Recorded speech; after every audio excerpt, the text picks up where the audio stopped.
Hello students, welcome. हम पढ़ रहे हैं नेचुरल रिसोर्सेज और नेचुरल रिसोर्सेज के अंदर जो है अभी तक हमने एयर देखा, एयर के कंपोनेंट्स देखे और एयर पोल्यूशन क्या होता है वो देखा। उसके बाद वाटर देखा हमने, वाटर क्या होता है, फिर वाटर के क्या क्या कंपोनेंट्स होते हैं, कहाँ कहाँ से हमें मिलता है वाटर, क्या क्या यूजेस हैं इसके, ठीक है, और इस वाटर की पोल्यूशन क्या होती है।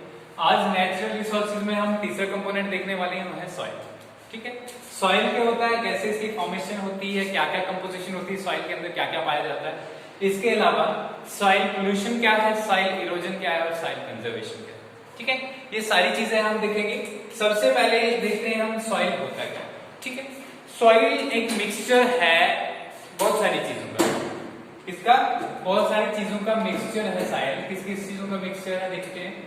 ठीक है, यहाँ पे सबसे पहले मिनरल्स हैं, मिनरल्स का पहले मिनरल्स आते हैं, फिर दूसरे नंबर में सॉइल के अंदर जो है वो माइक्रोब्स आते हैं, माइक्रो ऑर्गेनिजम्स जिनको कहते हैं।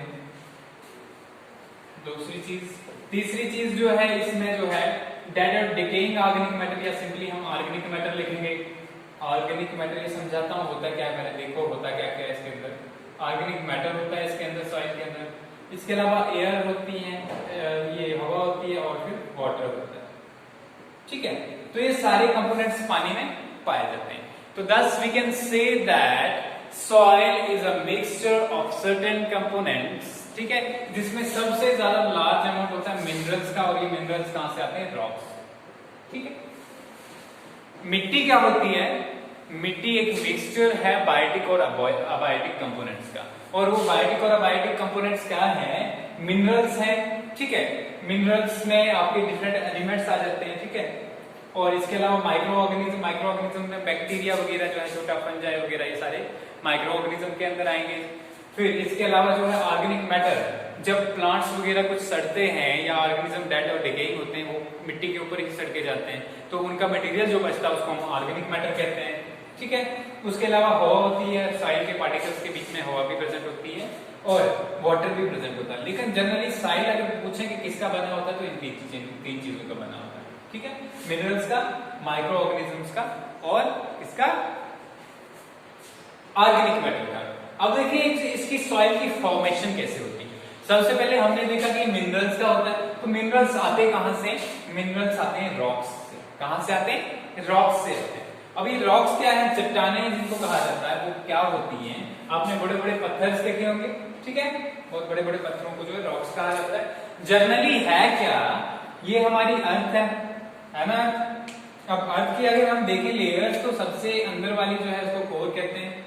ठीक है, उससे बाहर जो है मेंटल कहते हैं उसको, और ये वाला जो पोर्शन है इसको हम कहते हैं क्रस्ट। क्या कहते हैं, क्रस्ट। और ये क्रस्ट जो है ये बना है रॉक्स से। किससे बना है, चट्टानों से बना हुआ है, रॉक्स से। अब ये बाहर वाला सरफेस जो होता है रॉक्स का, इसकी वेदरिंग होती है। क्या होती है, वेदरिंग। वेदरिंग होती है और वेदरिंग से जो है उससे सॉइल बनता है। ठीक है, क्या बनता है सॉइल, जैसे रॉक्स टूटती है, वेदरिंग का मतलब है सिंपली आप याद रखो कि रॉक टूटती है और उससे क्या बनता है, सॉइल बनता है। अब देखो ये रॉक्स टूटती कैसे, सनलाइट जो है हमारे पास, सनलाइट, सूरज की रोशनी से चट्टानें गर्म होती हैं, बड़े बड़े पत्थर गर्म होते हैं। गर्म होने से क्या होता है, ये जो सपोज करो ये पत्थर है, तो यहाँ से सूरज की रोशनी जब आ रही है, सूरज की गर्मी जो आ रही है, उससे बाहर वाला पोर्शन गर्म होगा, पूरे का पूरा पत्थर गर्म नहीं होगा। जो पत्थर गर्म होगा, जो एरिया गर्म होगा, तो वो क्या होगा, वो एक्सपेंड होगा, फैलेगा, क्योंकि हीट करने से कोई भी चीज फैलती है। ठीक है, चाहे वो लोहा क्यों नहीं हो।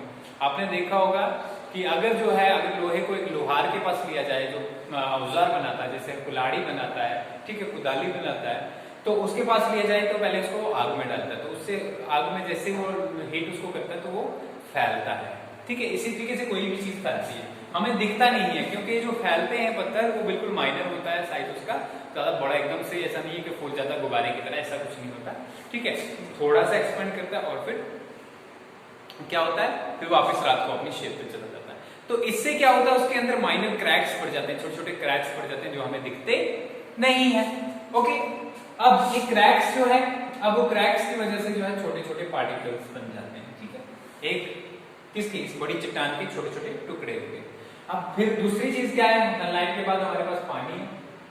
ठीक है, पानी क्या करता है जब इन छोटी छोटी दरारों के बीच में चले जाता है, ठीक है, दरारों के बीच में चले जाता है, और अगर सपोज करो किसी ठंडे रात को जो है कभी कभी ज्यादा ठंड पड़ गई तो ये पानी क्या है फ्रीज हो जाएगा, उससे बर्फ बन जाएगी। तो जब पानी की बर्फ बनती है तो वो भी फैल जाती है। आपने एक एक्सपीरियंस किया होगा मोस्ट ऑफ यू, आप बहुत सारे बच्चों ने, कि अगर आप एक पानी की प्लास्टिक की बोतल को फ्रीजर में डालोगे तो उसको बर्फ के जब उसमें फ्रीजर में डालोगे फ्रिज के अंदर तो आप देखते हो वो फूल जाती है बोतल। वो क्यों? क्योंकि जो है पानी भी फ्रीज करने पे फूलता है। तो शायद जैसे ये फ्रीज करेगा इसके अंदर दरारों के अंदर तो फूलेगा, तो इससे दरारें और बड़ी बड़ी हो जाएंगी, तो पत्थर चट्टाने टूटेंगे। ठीक है, समझ आए? और दूसरा तरीका ये है, आपने देखा होगा कि अगर सपोज करो कहीं नदी नालों के आसपास कहीं पानी बड़े पत्थर के ऊपर चल रहा होता है तो उस पत्थर में जो है धीरे धीरे जो है वो पत्थर, सपोज करो ऐसे एक पत्थर है उसके ऊपर आप पानी की धार चलाओ तो धीरे धीरे उस पत्थर में भी पानी अपनी जगह बना लेगा, नाली टाइप बन जाएगी। ठीक है, तो क्या होता है पानी का फ्लो जब तेज होता है तो वो क्या करता है, वो भी ऊपर वाले पार्टिकल्स को उठा के ले जाता है अपने साथ, जो रॉक्स के ऊपर पार्टिकल्स होंगे। ठीक है, इसके अलावा अगर पानी बहुत ज्यादा तेज बहेगा, जैसे दरियाओं समुद्रों में समुद्र में नहीं, दरियाओं या नदी नालों में बहता है, तो क्या होता है कि एक पत्थर एक दूसरे के साथ टकराएंगे, टकराने से जब वो टूटेंगे आपस में फिर छोटे हो जाएंगे, तो यहाँ ऐसे जो है हमारे पास मिनरल्स बनते हैं। इसके अलावा हवा है हमारे पास, क्या है, हवा, विंड जिसको कहते हैं, हवा के चलने से भी रॉक्स टूटती हैं। तो ये सारे चीजें जो हैं जो इस क्या कहते हैं रॉक के ऊपर जो हो रही है जिसकी वजह से सॉइल बन रहा है, इस पूरे प्रोसेस को कहते हैं वेदरिंग। क्या कहते हैं? वेदरिंग। ठीक है, तो सॉइल कैसे बनता है? सॉइल का मिनरल वाला पार्ट कैसे बनता है? वेदरिंग से। कैसे बनता है? वेदरिंग से। समझ आ गई? ये सॉइल फॉर्मेशन के अंदर सॉइल कैसे फॉर्म होता है। अब हम देखते हैं कि सॉइल की कंपोजिशन क्या होती है। ठीक है, क्या क्या होता है इसके अंदर वो तो बता भी दिया मैंने, लेकिन देख लेते हैं फिर से। ठीक है, अब कंपोजिशन में फॉर्मेशन, एक तो ये चीज होगी हमने मिनरल्स बना लिए, कहां से बना लिए, रॉक्स टूटी और छोटे छोटे पार्टिकल्स बन गए। ये छोटे पार्टिकल्स को हम तीन साइजों के हिसाब से, सबसे छोटे जो होते हैं क्ले, उससे बड़ा सिल्ट, ठीक है, तो उससे बड़ा जो है सैंड। समझ में आ गया? सबसे छोटा क्ले, फिर सिल्ट और फिर सैंड। सैंड देखा होगा रेत के जर्रे बड़े बड़े होते हैं, जब आप मिट्टी को उठाओगे तो वो छोटे छोटे होते हैं। ठीक है, सबसे छोटा क्ले। समझ आ गया? अब मिनरल्स में ये तीन टाइप का, ये जब वो वेदरिंग होगी इसकी, रॉक्स की वेदरिंग, रॉक्स हमारे पास चट्टाने हैं, इसकी वेदरिंग हुई किसकी वजह से? पानी की वजह से, सनलाइट की वजह से, विंड की वजह से, तो बन गए मिनरल्स। और उनका किस किस फॉर्म में होते हैं मिनरल्स? क्ले, सिल्ट और सैंड। क्लियर हो गया? अब देखो दूसरी चीज हमारे पास क्या है, दूसरी चीज है हमारे पास ऑर्गेनिक मैटर। क्या है? Organic matter. अब ये ऑर्गेनिक मैटर क्या है? सपोज कीजिए एक प्लांट है, प्लांट के पत्ते झड़े, ठीक है, झड़ गए ना, तो सड़ने के बाद, ठीक है, सड़ने के बाद जो है वो नीचे जमीन पे ही तो गिरेंगे, ठीक है, वहां पे सड़ेंगे, और सड़ने के बाद जो है वो मिट्टी जो है काली काली हो जाएगी, उसको क्या कहते हैं? ह्यूमस कहते हैं। क्या कहते हैं? ह्यूमस। ऐसी मिट्टी जिसमें ऑर्गेनिक प्रेजेंट हो, या हम कहेंगे कि टॉप साइड जिसको कहते हैं, ये मिट्टी है, इसका टॉप वाली लेयर के ऊपर जो है बहुत सारी चीजें सड़ेंगी, कुछ प्लांट्स, कुछ एनिमल्स के मटेरियल सड़ेंगे, इसको क्या कहते हैं? ह्यूमस कहते हैं। समझ आ गया? और तीसरी चीज है ऑर्गेनिक मैटर्स। अब ये सॉइल पार्टिकल्स जो हमारे पास ये बड़े बड़े हैं, तो इनके बीच में कुछ माइक्रोब्स भी होंगे, बैक्टीरिया होंगे, कोई दूसरे होंगे, कीड़े मकोड़े होंगे, तो ये सारे लिविंग ऑर्गेनिज्म जो हैं, इसको क्या कहते हैं हम? ठीक है, क्या क्या आ गया? फिर एक ऑर्गेनिक मैटर आ गया, एक हमारे पास मिनरल्स आ गया, और दूसरा आ गया लिविंग ऑर्गेनिजम्स। ठीक है, समझ में आ गया? तो सॉइल के अंदर ये सारी चीजें होती हैं। फॉर्मेशन, कंपोजिशन भी हो गया। कंपोजिशन में हमने देखा क्या क्या चीजें आएंगी, मिनरल्स, ऑर्गेनिक मैटर, और क्या है हमारे पास? Living organism. ठीक है, इसके बाद हम देखते हैं तीसरी चीज सॉइल सॉल्यूशन होती है। देखिए सॉइल सॉल्यूशन क्या है। जनरली हमने क्या देखा कि सॉइल के अंदर जो है तीन चीजें होती हैं। तीन चीजें कौन कौन सी थी? मिनरल्स थे, ठीक है, एक चीज। दूसरा चीज जो है हमने इसमें, और जो है क्या था? ऑर्गेनिक मैटर था, जो डेड और डिकेइंग था, ऑर्गेनिक मैटर। और तीसरा जो था लिविंग ऑर्गेनिजम्स। अगर इनके अलावा कुछ फालतू चीज इसमें हम डाल दें सॉइल के अंदर तो वो इसको गंदा कर देंगे, तो उसको क्या कहते हैं, सॉइल पोल्यूशन। जैसे करके क्या फालतू चीज डाल सकते हैं इसमें हम, प्लास्टिक बैग्स, ठीक है, प्लास्टिक बैग्स है। फिर हम इंसेक्टिसाइड्स डालते हैं, क्या डालते हैं, इंसेक्टिसाइड्स। इंसेक्टिसाइड्स क्या होते हैं, कुछ कीड़ों को मारने के लिए कभी कभी जो है हम जो क्रॉप्स ग्रो करते हैं, फसलें जो उगाते हैं, तो कीड़ों को मारने के लिए जो है बहुत सारे जो दवाइयां छिड़काव करते हैं, उनको इंसेक्टिसाइड्स कहते हैं, ठीक है। या हम फर्टिलाइजर्स डालते हैं, खाद जिसको कहते हैं, क्या, फर्टिलाइजर्स, ठीक है। तो ये सारी चीजें जो है हम इसके अंदर जो डालते हैं, इससे क्या होता है कि जो इसकी पहले सॉइल की जो प्रॉपर्टी थी वो खराब हो गई, जो इसकी पहले जो इसकी क्वालिटी थी वो चेंज हो गई। तो इस चेंज को क्या कहते हैं, पोल्यूशन कहते हैं, ठीक है, समझ में आ गया।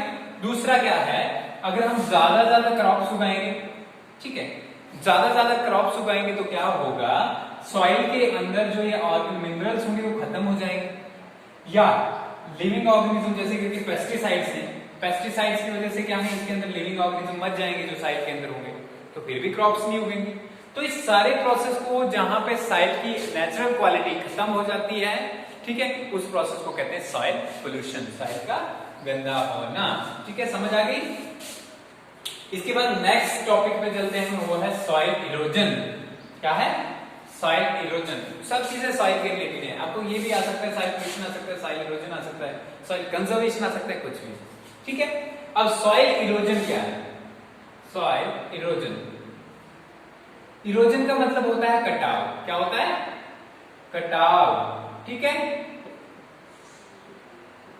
तो कटाव जो है, कटाव मीन्स जब मिट्टी जो बह जाए, कट जाए, कहीं से हट जाए, तो उसको क्या कहते हैं, सॉइल इरोजन कहते हैं। कैसे कैसे हट सकती है मिट्टी, कैसे कट सकती है, पानी से, वाटर से, ठीक है।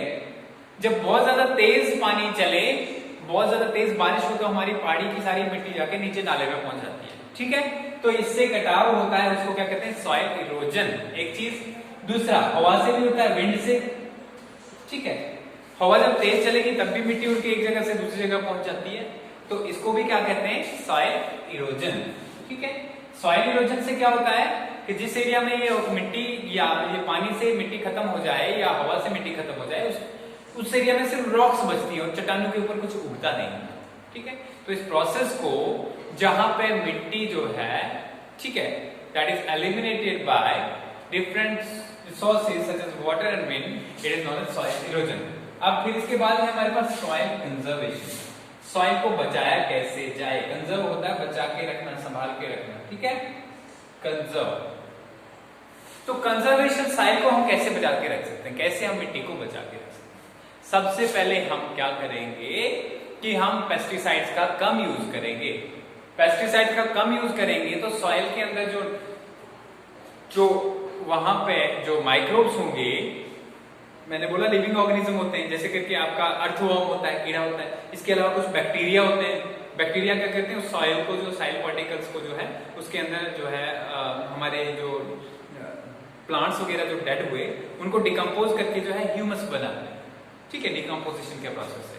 तो जब वो बैक्टीरिया ही खत्म हो जाएंगे तो सॉइल में न्यूट्रिएंट्स नहीं रहेंगे और सॉइल जो है बेकार हो जाएगी। एक चीज, पेस्टिसाइड्स का यूज नहीं करेंगे। दूसरा, जो सॉइल इरोजन, सॉइल का कटाव, जो मिट्टी का कटाव होता है पानी से, हवा से, उससे बचने के लिए क्या करेंगे हम, प्लांटेशन, प्लांटेशन, या इसको हम एफोरेस्टेशन भी कहते हैं, एफोरेस्टेशन, ठीक है। सबसे पहले हम ये जो है सॉइल कंजर्वेशन के लिए, सॉरी सॉइल इरोजन के लिए क्या रीजन बताया मैंने आपको, एक तो बताया वाटर, दूसरा बताया विंड, तीसरा मैंने बताया, तीसरा नहीं बताया, डिफोरेस्टेशन होता है, ठीक है, डिफोरेस्टेशन, ठीक है, जंगलों का कटाव। जब हम, क्या होता है एक्चुअल में कि पेड़ जो है उनकी जड़ों से मिट्टी इकट्ठी रहती है, पकड़ के रखते हैं उसको, मिट्टी को, ठीक है।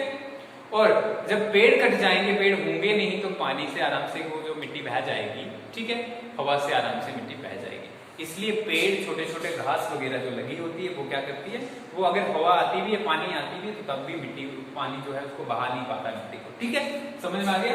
तो यहाँ पे एफोरेस्टेशन, जितने पेड़ हम लगाएंगे मिट्टी का कटाव उतना ज्यादा बचेगा, ठीक है। इसके अलावा हम जो है पेस्टिसाइड्स और एफोरेस्टेशन जो है प्लांटेशन करेंगे, एफोरेस्टेशन करेंगे।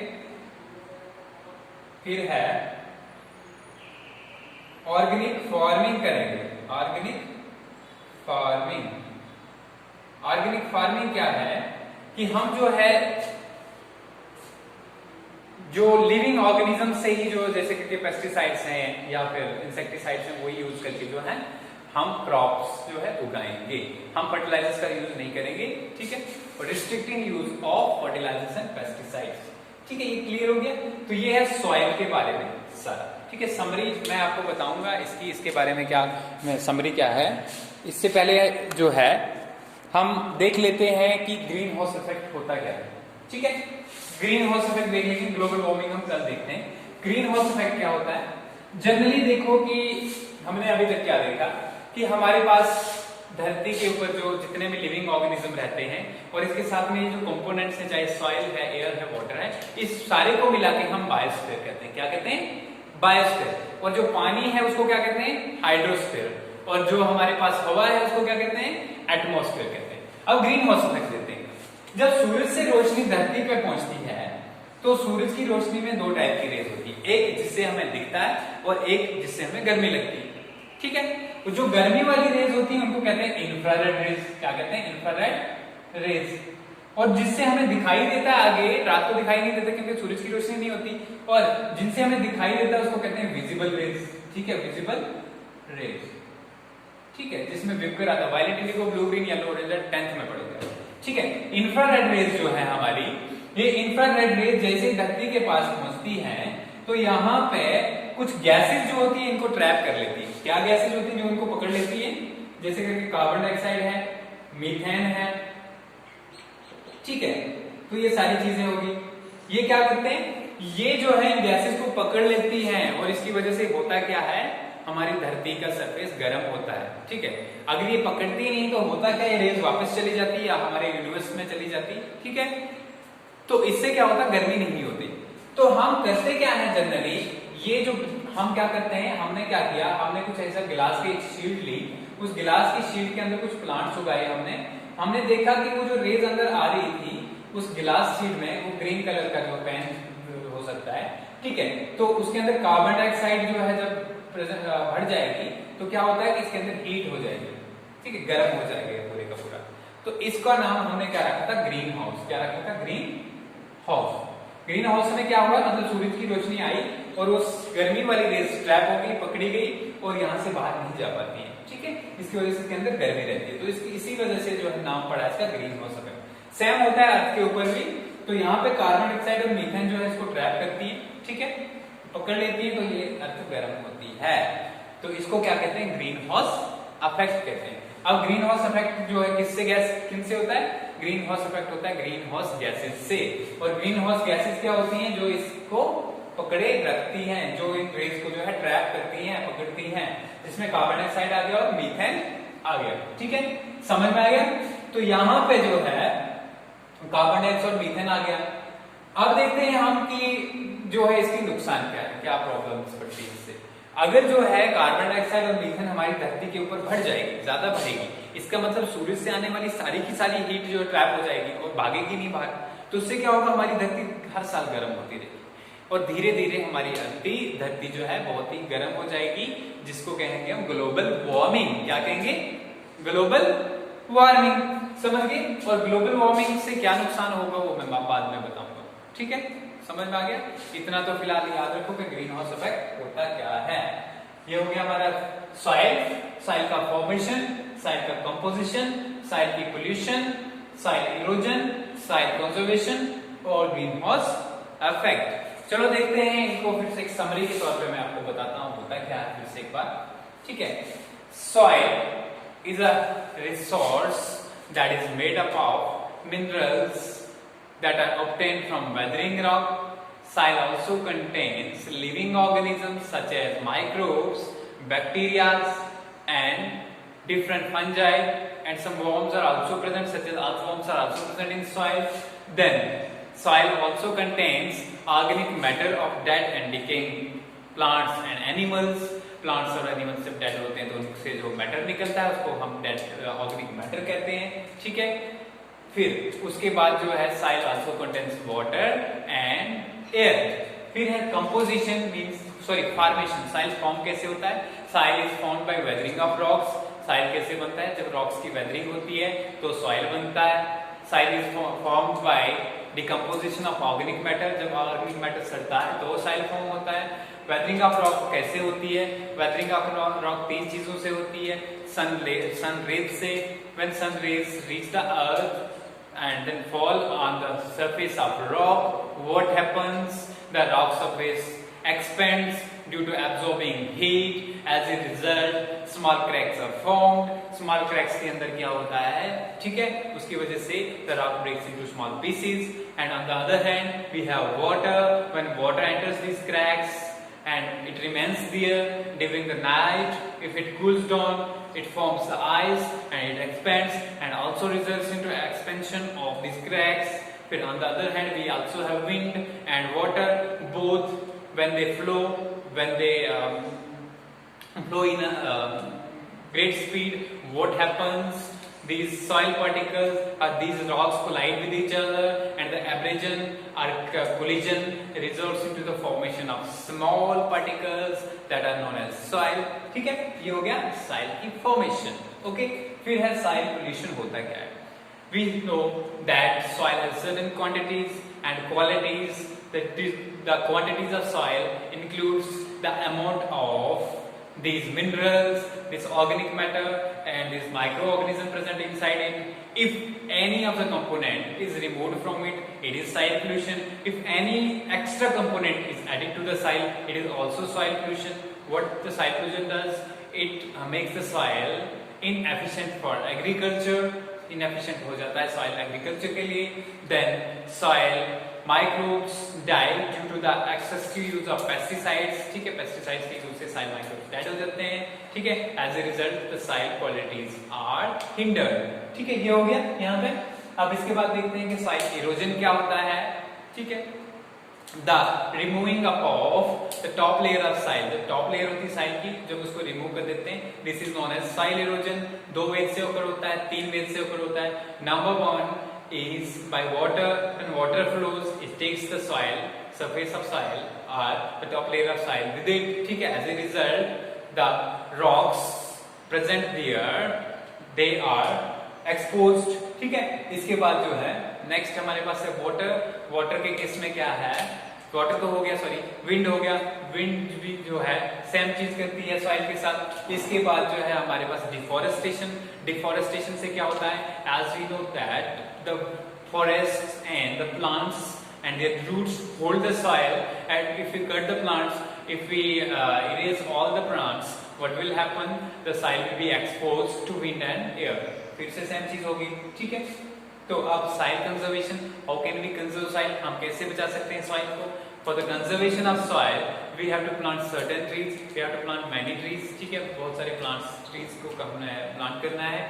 ठीक है, इसके अलावा जो है for there is also we can also manage by soil erosion by growing certain means we have soil binders here, जैसे कि ब्रायोफाइट्स, टाइटोफाइट्स कुछ होते हैं. ठीक है, प्लांट्स, इनको हम soil binders कहते हैं. तो इस तरीके से हम soil को बचा के रखते हैं. Beside that we should not use excessive fertilizers and pesticides. Now is greenhouse effect. Greenhouse effect is the effect, ठीक है, or a process in which the sunlight coming from the sun is trapped by some gases known as greenhouse gases. These greenhouse gases, what they do? They trap the heat radiations coming from the sun known as infrared radiation, resulting into the increase of surface temperature of the earth. ठीक है, of that particular area.